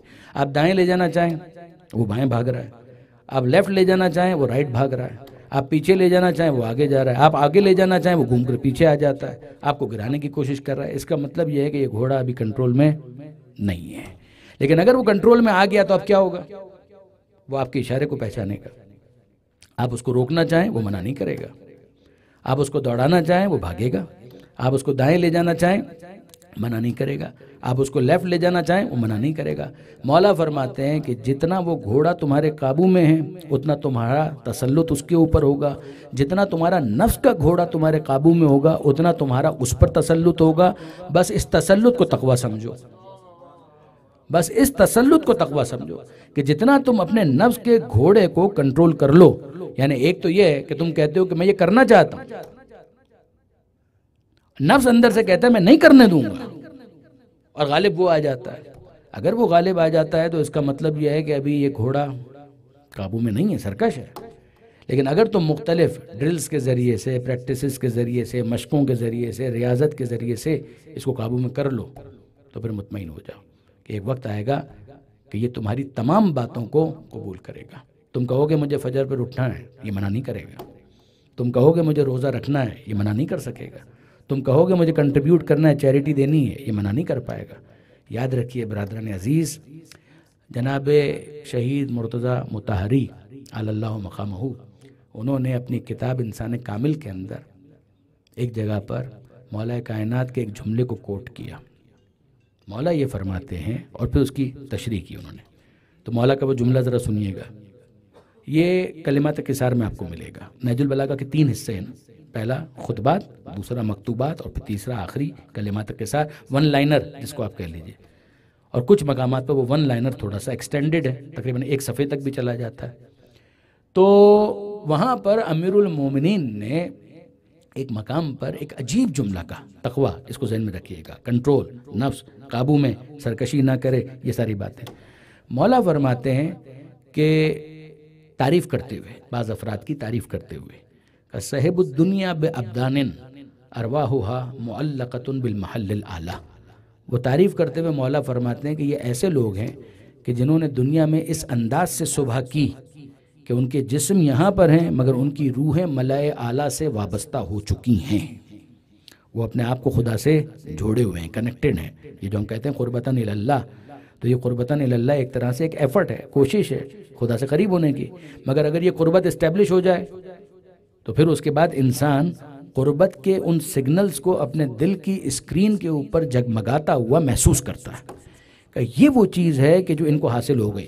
تو صاحب الدنیا بابدان ارواحها معلقۃ بالمحل الاعلی، کہ انہوں نے دنیا میں اس انداز سے اپنا وقت گزارا کہ ان کے بدن تو یہاں پر ہیں، ان کے جسم، ان کی باڈیز یہاں پر ہیں، مگر ان کے فکر میں، ان کی روحوں کے اندر اتنی بالیدگی پیدا ہو چکی ہے، اتنی بلندی، اسپرچولی وہ اتنے اپلفٹ ہو چکے ہیں، اتنا ایلیویٹڈ ہیں کہ وہ وہاں سے اپنے آپ کو کنیکٹ کر چکے ہیں. ایک بات کہی مولا نے. پھر اس کے بعد مولا فرماتے ہیں کہ یہ وہ لوگ ہیں کہ جنہوں نے ان کاموں کو بہت آسان بنا لیا کہ جس کو دوسروں نے بہت مشکل سمجھ رکھا تھا. میں آپ کی توجہ چاہتا ہوں اس جملے پر. مولا فرماتے ہیں یہ وہ لوگ ہیں کہ جنہوں نے ان کاموں کو بہت آسان بنا لیا کہ جس کو دوسروں نے، عام لوگوں نے بہت مشکل سمجھ رکھا تھا، انہوں نے اس کو بالکل ایک روٹین کی چیز بنا لی. ان کے لیے یہ کام بہت آسان ہو گیا. یعنی اب میں آپ سے پوچھتا ہوں برادران عزیز، آپ کو ایسے افراد بھی ملیں گے، بالکل ملیں گے، کہ جن کے لیے انتہائی مشکل کام ہے فجر کی نماز پڑھنا. ایسا ہے یا نہیں؟ انتہائی مشکل کام ہے. یعنی وہ اگر پڑھیں گے بھی تو ظہر کی پڑھ لیں گے، عصر کی پڑھ لیں گے، مغرب عشاء کی پڑھ لیں گے، فجر کی نماز اکثر قضا ہو جاتی ہے. کا بہت مشکل کام ہے. آپ کو ایسے افراد بھی ملیں گے کہ جو فجر کی نماز کو سب سے مشکل کام گردانتے ہیں، اور ساتھ ہی ساتھ ایسے بھی ملیں گے کہ جن کے لیے آسان ترین کام ہے نماز شب پڑھنا. تو یہ کیا ہوا؟ ان کے لیے فجر کی نماز پڑھنا انتہائی مشکل ہے، اور ان کے لیے نماز شب پڑھنا انتہائی آسان ہے. ان کا روٹین کا کام ہے، کوئی مسئلہ ہی نہیں ہے ان کے لیے. یہ کیسے ہو جاتا ہے؟ یہ ایک دن میں نہیں ہوتا، یہ ایک دن میں نہیں ہوتا. اس کے لیے بہرحال تمرین چاہیے، ریاضت چاہیے، پریکٹس چاہیے. انسان کو اس میدان میں اترنا پڑتا ہے، پھر اس کے بعد وہ چیز حاصل ہوتی ہے. اچھا اب سنیے ذرا سا لائٹر نوٹ پر. بالکل سچی بات آپ سے عرض کر رہا ہوں، یعنی تمثیل نہیں ہے، یہ واقعہ ہے کہ ایک خاتون تھی، نام نہیں لوں گا، بالکل بھی نہیں لوں گا، اور انہوں نے ایک جملہ کہا ماہ رمضان سے کچھ پہلے، شعبان کے اختتام پر. چہرہ اترا ہوا، پس مردہ. خیریت کیا ہوا؟ ٹینشن ہو رہا ہے. کس بات کا ٹینشن ہو رہا ہے؟ کہ ماہ رمضان آ رہا ہے. اس کا مطلب کیا ہے؟ ان کو روزہ رکھنا ہے. آپ نوٹ کیجئے، یعنی یہ وہ نہیں ہے کہ جو روزہ نہیں رکھیں گے، روزہ ان کو رکھنا ہے. اور وہ کیا کہہ رہی ہیں؟ کوئی ٹینشن اسی بات کا تو ہے کہ ماہ رمضان آ رہا ہے تو روزہ رکھنا پڑے گا. تو ٹینشن ہو رہا ہے کس بات کا؟ کہ ماہ رمضان آ رہا ہے. اچھا 26 27 28 رمضان کے بعد پھر دیکھا تو چہرہ لٹکا ہوا ہے. اب کیا ہو رہا ہے؟ کہا ٹینشن ہو رہا ہے. اب کس بات کا ٹینشن ہو رہا ہے؟ اب تو جا رہا ہے, اب تو آ نہیں رہا, اب تو جا رہا ہے, تو اب کس بات کا ٹینشن؟ کہا اگلے سال پھر آ رہا ہے, اگلے سال پھر آ رہا ہے, اس بات کا ٹینشن ہو رہا ہے. آپ غور فرمائیے, ایسے افراد بھی آپ کو ملیں گے کہ جن کے لیے ماہ رمضان کا روزہ رکھنا ایک انتہائی مشکل کام ہے, اور ایسے افراد بھی ملیں گے کہ جن سے رجب اور شعبان کا بھی کوئی روزہ چھوٹتا نہیں ہے. ایسے افراد بھی ملیں گے. جملہ کیا ہے مولا کا؟ مولا یہ فرما رہے ہیں کہ انہوں نے ان کاموں کو بہت آسان بنا لیا کہ جو دوسروں کے لیے بہت مشکل ہیں. اچھا, آیت اللہ شہید مرتضی مطہری جن کا میں ذکر کر رہا تھا, ان کی کتاب انسان کامل, جس کا انگلش ٹرانسلیشن ہوا پرفیکٹ مین کے نام سے, ایبریجمنٹ ہی ہے وہ, پورا ترجمہ نہیں ہے میرا خیال ہے, لیکن یہ کہ بہرحال کتاب بہت عمدہ ہے. یعنی اگر آپ انصاف کی بات یہ ہے کہ مجھ سے ایک طالب علم کی حیثیت سے پوچھیں کہ کچھ کتابیں کہ جو گیم چینجر میرے لیے ثابت ہوئیں, ان میں سے ایک کتاب یہ کتاب ہے, انسان کامل, پرفیکٹ مین, اب ماسٹر پیس شہید مطہری کا. اس کتاب کے اندر شہید مطہری نے مولا کا یہی جملہ کوٹ کیا, یہی جملہ کوٹ کیا. اینڈ وڈ یو بلیو کہ کیا مثال دی انہوں نے؟ وہ فرماتے ہیں کہ مولا یہ کہہ رہے ہیں کہ دنیا میں اس طرح سے جیتے ہیں کہ ان کے بدن یہاں ہوتے ہیں, روحیں وہاں سے اپنا تعلق پیدا کر چکی ہیں. انہوں نے ان کاموں کو بہت آسان بنا لیا کہ جس کو دوسروں نے بہت مشکل سمجھ رکھا تھا. اب مثال ذرا دیکھیے کہ آغا مطہری کیا دے رہے ہیں. شہید مطہری کہتے ہیں کہ آپ انصاف سے مجھے بتائیے, اگر باہر کسی کے سامنے آپ جائیں جس کا کوئی تعلق مکتب اہل بیت سے نہ ہو, جس نے حسین کا نام نہ سنا ہو, جو اہل بیت سے واقف نہ ہو, اور آپ اس سے کہیں کہ چلو میرے ساتھ, آپ کا دوست ہے, اور آپ اسے کہیں چلو میرے ساتھ, کہاں پر چلنا ہے؟ کہا کہ ایسی جگہ پر چلتے ہیں کہ جہاں پر ہم لوگ کچھ دیر بیٹھیں گے, حسین کا ذکر ہوگا, مصائب پڑھے جائیں گے, ہم آنسو بہائیں گے, ہم گریہ کریں گے, پھر اس کے بعد ہم کھڑے ہو جائیں گے اور ہم ماتم کریں گے. وہ کہے گا تم جاؤ, میں نہیں آ رہا. وہ کہے گا تم جاؤ, میں نہیں آ رہا. تم نہیں چلو گے میرے ساتھ؟ کہا کہ نہیں, میں نہیں چلوں گا. میں کیوں چلوں کسی ایسی جگہ پر کہ جہاں مجھے آنسو بہانے؟ میں کیوں ایسی جگہ پر جاؤں کہ جہاں مجھے ماتم کرنا ہے؟ اس کے لیے یہ بہت مشکل ہے کہ وہ فرش عزا پر آئے, گریہ کرے اور ماتم کرے. اب میں آپ سے پوچھتا ہوں کہ آپ مجھے بتائیے کہ آپ کے دل کی کیا کیفیت ہوتی ہے؟ آل محمد کے ماننے والے کتنا آسان بنا لیا انہوں نے اس چیز کو کہ جس کو دوسرے اتنا مشکل سمجھتے ہیں. ان کے لیے آنسو بہانا انتہائی مشکل کام ہے. ہمارے لیے حسین کا نام آئے تو آنسو بہانا انتہائی آسان کام ہے. اِنَّ لِلْحُسَيْنِ حَرَارَةً فِي قُلُوبِ الْمُؤْمِنِينَ. حسین کے نام میں ایک حرارت ہے جو مومنین کے دلوں کو گرماتی ہے, جو کبھی ختم نہیں ہو سکتی. یہ ایسے ہی نہیں ہے برادران عزیز, یہ ایسے ہی نہیں ہے. تربیت ہے, احساس ہے, تقویٰ ہے کہ جس کے بعد انسان اس منزل کو حاصل کرتا ہے. دیکھیں, حضرت علامہ رشید ترابی ہی نے ایک مرتبہ یہ شعر پڑھا تھا, خلش دل کی قدر کر نادان, خلش دل کی قدر کر نادان. یہ کہیں بار بار ہوتی ہے. یعنی لذت غم, غم اور غم میں لذت, کا لذت غم, کا لذت ماتم. ریحان اعظمی مرحوم, ان کا ایک نوحے کا شعر ہے مگر واقعاً بہت اچھا ہے, تو سرور صاحب نے پڑھا تھا, جس سے خوشی ہو وہ یہ غم ہے, حق کا یہی ماتم پرچم ہے. یعنی کمال ہے. جب میں کتاب میں آغا مطہری کے اس بیان کو پڑھ رہا تھا پہلی مرتبہ, کافی سال ہو گئے اس بات کو, تو یقین جانیے کہ مجھے یہ شعر یاد آ رہا تھا کہ جس سے خوشی ہو وہ یہ غم ہے. اب اگر کوئی باہر پوچھے کہ جناب تم کہاں جا رہے ہو, کہ ہم حسین حسین کرنے کے لیے جا رہے ہیں, رونے کے لیے جا رہے ہیں, ماتم کے لیے جا رہے ہیں, اس کو سمجھ میں نہیں آئے گا. اس کو یہ سمجھ میں اسی وقت آ سکتا ہے کہ جب وہ ایک دفعہ فرش عزا پر آ کر بیٹھے,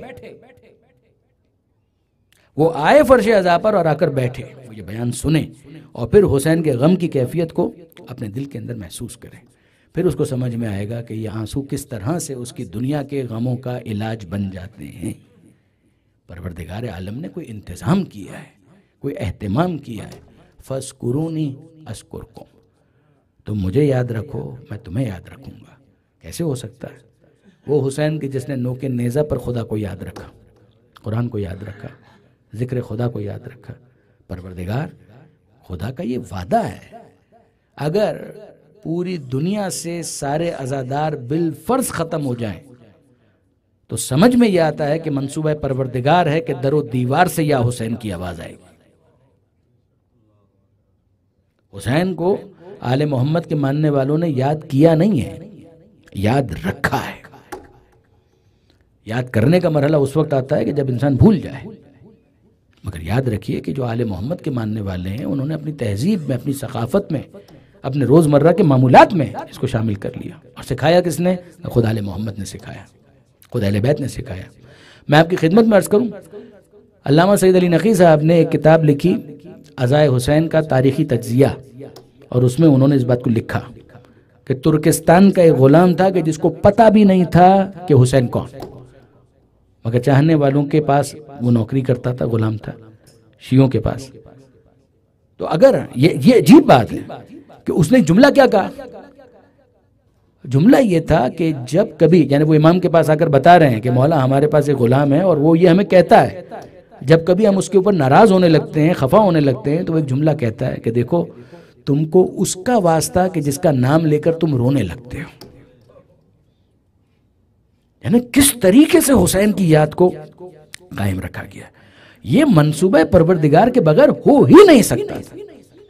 یہ ایک الہی منصوبہ ہے، پروردگار عالم کی طرف سے ایک پلان ہے۔ اور میں آپ کی خدمت میں عرض کروں کہ اس میں اگر آپ مجھ سے یہ پوچھیں کہ ان تمام یادوں کے اندر سب سے زیادہ کن باتوں کو یاد رکھا گیا، تو کچھ چیزوں کو بہت ہائی لائٹ کیا گیا۔ آپ جانتے ہیں کہ سید سجاد سے ہی پوچھا گیا کہ مولا سب سے زیادہ مصائب کہاں پر آئے، تو سید سجاد نے کہا الشام الشام الشام۔ ہم جانتے ہیں کہ شام کو بہت یاد کیا گیا، شام کے مصائب کو بہت یاد کیا گیا۔ ایک اور رخصت آخر کے موقع پر جب امام حسین تشریف لائے تھے سید سجاد کے پاس، تو کیا کہا تھا؟ اے بیٹا سید سجاد، جب وطن واپس جانا اور ہمارے چاہنے والوں سے ملاقات ہو تو ان سے کہنا کہ شیعتی ما ان شربتم ما عذب فاذکرونی، اے ہمارے شیعوں جب کبھی ٹھنڈا پانی پینا تو اپنے پیاسے امام کی پیاس کو یاد کر لینا۔ او سمعتم بے غریب او شہید فاندبونی، اور اگر کبھی سنو کہ پردیس میں کوئی مسافر مارا گیا تو اس پردیسی مسافر کا ماتم بعد میں کرنا، اپنے پردیسی امام کا ماتم پہلے کرنا۔ یہ دو باتیں ہو گئیں، اور وہ تیسری بات شام۔ اور اب اس کے بعد چوتھی بات سنیے، لیتکم فی یوم عاشوراء جمیعا تنظرونی، اے ہمارے چاہنے والوں کاش کہ تم عاشور کے دن عصر عاشور ہوتے تو اپنی آنکھوں سے دیکھتے۔ تو کیا دیکھتے؟ کہ کیف استسقی لطفل فابوا ان یرحمونی، کہ کیسے میں اپنے اصغر کے لیے پانی مانگ رہا تھا، کیسے میں اپنے اصغر کے لیے پانی مانگ رہا تھا، تو پانی تو نہ آیا، 3 بھال کے تیر سے میرے اصغر کو سیراب کیا گیا۔ اب آپ نے اندازہ کیا کہ یہ کچھ چیزیں ہیں کہ جن کو ہائی لائٹ کیا گیا۔ اور اب میں آپ سے پوچھتا ہوں کہ جب سید سجاد وطن واپس آئے ہیں تو کیا ان واقعات کو یاد نہیں کریں گے؟ اسی لیے جب مختار کے زمانے میں ایک شخص کوفہ سے مدینہ منورہ آیا، آپ کو معلوم ہے کہ کربلا کے واقعے کے بعد اسیری ہے، اسیری سے پھر رہائی ہے، رہائی کے بعد 35 برس سید سجاد نے کربلا کو یاد کر کے آنسو بہائے ہیں۔ مختار کے زمانے میں ایک شخص کوفہ سے مدینہ منورہ آیا اور سید سجاد سے ملاقات کی، اور رسمی گفتگو کے بعد سید سجاد نے پوچھا کہ بھئی کوفہ کا کیا حال ہے، مختار کی کیا خبر ہے؟ تو وہ کہنے لگا مولا میں کیا بتاؤں، مختار قاتلان امام کو گرفتار کرتے ہیں، ان سے اعتراف جرم کرواتے ہیں، اور پھر اس کے بعد ان کو سزا دیتے ہیں، تہہ تیغ کرتے ہیں، قتل کرتے ہیں۔ تو سید سجاد نے اپنا چہرہ جھکا لیا کچھ دیر تک، اور پھر سوچتے رہے، پھر اپنا چہرہ بلند کیا اور ایک سوال پوچھا، ہرملہ پکڑا گیا؟ ہرملہ گرفتار ہوا؟ وہ شخص یہ کہتا ہے مولا میں حیران ہوں کہ آپ نے اکبر کے قاتل کے بارے میں نہیں پوچھا، آپ نے عباس کے قاتل کے بارے میں نہیں پوچھا، حد یہ ہے کہ آپ نے اپنے بابا حسین کے قاتل کے بارے میں نہیں پوچھا، آپ نے شمر کا سوال نہیں کیا، آپ نے سوال کیا تو اس ننھے مجاہد کے قاتل کے بارے میں۔ سید سجاد کہتے ہیں وہ تیر اصغر کو تو نہیں لگا تھا، تمہارا کیا خیال ہے وہ تیر اصغر کو لگا تھا؟ وہ تیر صرف اصغر کو نہیں لگا تھا، وہ تیر ہم آل محمد کے دل کے پار ہو گیا، ہم اس معصوم کے خون کو کبھی فراموش نہیں کر سکتے اور اس کے قاتل کو کبھی معاف نہیں کر سکتے. یہ گفتگو ہو رہی ہے اور وہ شخص کہتا ہے کہ نہیں مولا آپ کا غم اپنی جگہ پر، مگر اب تک حرملہ نہیں پکڑا گیا. بہت کم ہے تہذیب آل محمد میں کسی کو بد دعا دینا، مگر یقین جانیے کہ اس موقع پر سید سجاد نے حرملہ کو بد دعا دی اور یہ شخص یہ سن کر واپس آ گیا. اور جب کوفہ میں داخل ہوا ہے تو مختار کا دربار سجا ہوا تھا، وہ وہاں پر آ کر بیٹھ گیا اور دیکھا کہ کچھ دیر کے بعد حرملہ کو گرفتار کر کے لایا جا رہا ہے. جیسے ہی اس نے حرملہ کو گرفتار دیکھا، بے اختیار اس کی زبان پر نعرہ تکبیر آ گیا، اللہ اکبر. مختار اس کی طرف متوجہ ہوئے اور کہنے لگے خدا کی کبریائی میں تو کوئی شبہ نہیں ہے، مگر اس وقت خاص اس نعرے کو لگانے کی کوئی وجہ؟ کہا کہ ہاں مختار، میں ابھی مدینے سے آ رہا ہوں، سید سجاد سے ملاقات ہوئی، آپ کے بارے میں پوچھا، میں نے بتایا تو قاتلوں میں سے فقط اس ایک کے بارے میں پوچھا کہ حرملہ پکڑا گیا یا نہیں، اور جب میں نے کہا نہیں پکڑا گیا تو بد دعا دی. یہاں میں آیا اور میں نے حرملہ کو گرفتار دیکھا، میں خود پر قابو نہ رکھ سکا، میں نے بے اختیار نعرہ تکبیر اللہ اکبر بلند کر دیا. مختار کی آنکھوں میں آنسو آ گئے اور اب مختار حرملہ سے کہتے ہیں حرملہ بتا کہ تو نے کربلا میں کیا کیا تھا. حرملہ نے ہاتھوں کو جوڑ کر کہا امیر جو سزا دینی ہے دے دے، اگر مجھے قتل کرنا ہے تو مجھے قتل کر دے، مگر مجھ سے یہ مت پوچھ کہ میں نے کربلا میں کیا کیا تھا. کہا تجھے بتانا پڑے گا کہ تو نے کربلا میں کیا کیا تھا. اور اب حرملہ بیان کرتا ہے امیر میرے پاس 7 تیر تھے جن میں سے 4 تو نشانے پر نہیں لگے، بس 3 تیر تھے کہ جو نشانے پر لگے. مختار کہتے ہیں بتا کہ تو نے پہلا تیر کس پر چلایا. اور اب حرملہ کہتا ہے امیر یہ وہ وقت تھا کہ جب عباس مشک سکینہ بھر کر خیموں کی طرف جا رہے تھے. عباس کے بازو قلم ہو چکے تھے مگر عباس مسلسل آگے بڑھ رہے تھے اور کسی کے قابو میں نہیں آ رہے تھے. اس موقع پر عمر سعد نے مجھ سے یہ کہا اے حرملہ یہ مشک خیمے میں نہیں جانی چاہیے. میں نے تیر کمان میں جوڑا اور جب اس کو رہا کیا وہ تیر جا کر پیوست ہو گیا مشک سکینہ میں، مشک چھدی، پانی بہا اور پھر عباس گھوڑے پر ٹھہر نہیں سکے، پھر عباس زمین کربلا پر گرے. کہ یہ پہلا تیر تھا. کہا بتا کہ تو نے دوسرا تیر کس پر چلایا. کہا امیر دوسرے تیر کی جگہ اس نے تیسرا تیر بیان کرنا شروع کر دیا، دوسرا تیر اسکپ کر دیا. کہا اگلا تیر میں نے اس وقت چلایا حسین ذوالجناح پر زخمی حالت میں ڈگمگا رہے تھے، سر سے پیر تک زخمی، مگر حسین ذوالجناح پر تھے، گر نہیں رہے تھے. اس موقع پر عمر سعد نے مجھ سے کہا اے حرملہ کچھ ایسا کر کہ زہرا کا لال ذوالجناح سے زمین کربلا پر گرے. میں نے تیر کمان میں جوڑا اور جب اس کو رہا کیا ہے تو وہ تیر جا کر پیوست ہو گیا حسین کی پیشانی میں، پیشانی پھٹی، خون کا فوارہ جاری ہوا اور پھر اس کے بعد حسین ذوالجناح پر ٹھہر نہ سکے، زمین کربلا پر گرے. اور اب مختار کہتے ہیں کہ بتا کہ تو نے تیسرا تیر کس پر چلایا. حرملہ پھر ہاتھوں کو جوڑتا ہے، کہتا ہے امیر اس تیر کے بارے میں مجھ سے مت پوچھ. کہا نہیں تجھے بتانا پڑے گا کہ تو نے یہ تیر کس پر چلایا. کہا امیر یہ وہ وقت تھا جب بچہ باپ کے ہاتھ پر تھا اور حسین فریاد کر رہے تھے اے فوج اشقیہ اس بچے کی ماں کا دودھ تک خشک ہو چکا ہے، اگر تمہاری نظر میں کوئی مجرم ہے تو میں ہوں نا، اس بچے کا کیا قصور ہے، آگے بڑھ کر اس کو پانی پلاؤ. کسی نے پانی نہ دیا تو حسین نے بچے کو کربلا کی جلتی زمین پر رکھ دیا، چلتی ریت پر رکھ دیا، بچہ مچلنے لگا. حسین کہتے تم سمجھتے ہو بچے کے بہانے میں پانی پی لوں گا، یہ لو بچہ موجود ہے آ کر خود پانی پلاؤ، مگر کسی نے پانی نہیں پلایا. حسین نے پھر بچے کو اپنی آغوش میں لیا اور اب کہا اے فرزند تم بھی تو حجت خدا کے بیٹے ہو نا، ذرا بتاؤ کہ تم کتنے پیاسے ہو. اصغر نے اپنا رخ کیا فوج اشقیہ کی طرف اور اب سوکھی زبان سوکھے ہونٹوں پر پھیرانا شروع کی. لشکر میں تلاتوں منہ پھیر کر رو رہے تھے مگر پانی کوئی نہیں دے رہا تھا. انقلاب کا احساس کیا. عمر سعد نے کہا اقتا کلام الحسین یا حرملہ اقتا کلام الحسین، اے حرملہ حسین کا کلام قطع کرنے کے لیے کوئی سبیل کر. اس موقع پر میں نے 3 بھال کا تیر کمان میں جوڑا، وہ 3 بھال کا تیر جو گھوڑے کی گردن توڑنے کے لیے استعمال ہوتا ہے، کہاں گھوڑے کی گردن کہاں اصغر کا نرم گلا. اور جب میں نے وہ تیر رہا کیا، مختار کہتے ہیں پھر کیا ہوا، وتقلب الصبی علی یدی الامام، پھر بچہ باپ کے ہاتھ پر منقلب ہو گیا۔ حسین نے اصغر کا خون اپنے چہرے پر مل کر کہا میں اسی طرح اپنے نانا مصطفیٰ سے ملاقات کروں گا، رضاً بقضائک وتسلیما لامرک، انا للہ وانا الیہ راجعون۔ اللہ لعنت اللہ علی الظالمین وسیعلم الذین ظلموا ای منقلب ینقلبون۔ بار الہ اس قلیل توسل کو اپنی بارگاہ میں قبول فرما۔ مالک تجھے واسطہ محمد و آل محمد کا ان آنسوؤں کو جناب سیدہ کے رومال میں جگہ عطا فرما۔ بانیان حاضرین منتظمین کی توفیقات میں اضافہ فرما، بیماروں کو شفا عطا فرما، بے روزگاروں کو رزق حلال عطا فرما، جو بے اولاد ہیں اولاد صالح عطا فرما، جو صاحبان اولاد ہیں تربیت کی توفیق عطا فرما۔ اے مالک عزاداری عزاداروں عزاخانوں کی حفاظت فرما، زمانے کے امام کے ظہور میں تعجیل فرما، ہمیں ان کے اعوان و انصار میں شمار فرما۔ ربنا تقبل منا انک